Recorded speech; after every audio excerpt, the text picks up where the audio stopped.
Welcome to this week's edition of Public Health Updates, covering the latest breakthroughs. Brought to you by Lucid Quest. A 3-minute EEG test may soon help detect Alzheimer's risk earlier.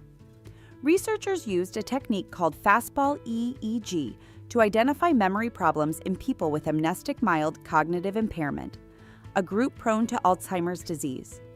The test measures brain responses to repeated images and reduced responses signal impairment. It can be conducted at home, making it more accessible and less anxiety-inducing. Larger and more diverse trials are needed before it can be adopted in clinics. A new study has linked smartphone use on the toilet to a higher risk of hemorrhoids. Surveying 125 adults, researchers found that prolonged toilet phone use was associated with a 46% increase in risk. Over 1/3 of users exceeded the safe 5-minute sitting limit, with younger adults being more likely to use smartphones in bathrooms.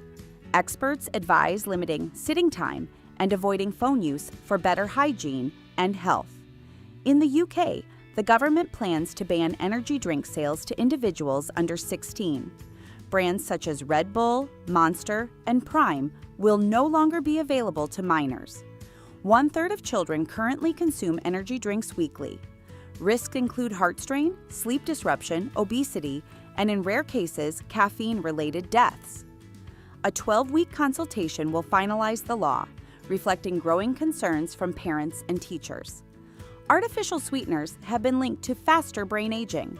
An 8-year study involving nearly 13,000 Brazilians found that high intake was tied to a 62% acceleration in cognitive decline, equivalent to about 1.6 years of brain aging.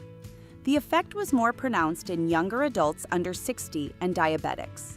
Substances such as aspartame, saccharin, and erythritol were implicated, while tagatose appeared exempt. Experts emphasize the need for further research.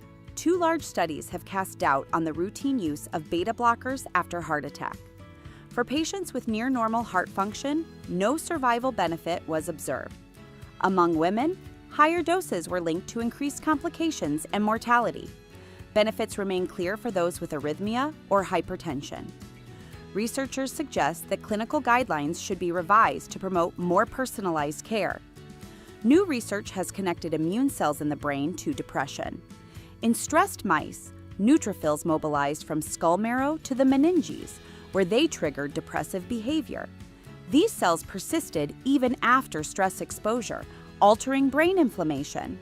Blocking inflammatory pathways improved symptoms in models, suggesting a potential immune-linked subtype of depression and a new direction for treatment. Plant-based microbeads derived from green tea and seaweed show promise for weight loss.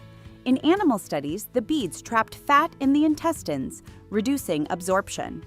Mice on high-fat diets lost over 17% of their body weight without gut discomfort. Reduced liver damage was also observed. Early human trials are now underway, positioning this as a potential drug-free therapy for obesity. A nasal spray containing azelastine has been shown to prevent COVID-19 infection. In a controlled trial with 450 adults, participants using the spray had a 69% lower infection rate compared to placebo.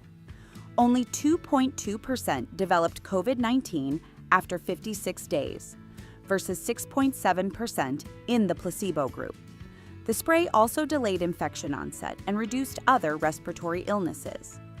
Electrical stimulation is being investigated as a way to reprogram the immune system.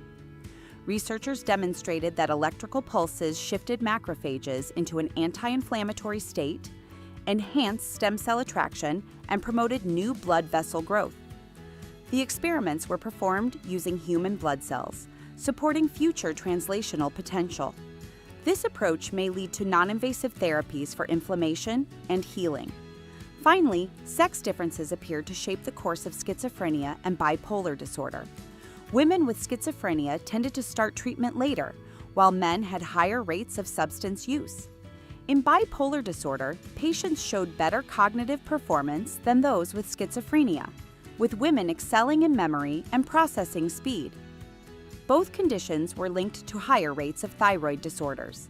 These findings support the need for sex-specific approaches in mental health treatment. Stay ahead in public health research. Like, share, and subscribe for weekly updates. Visit lqventures.com or email us at info@lqventures.com for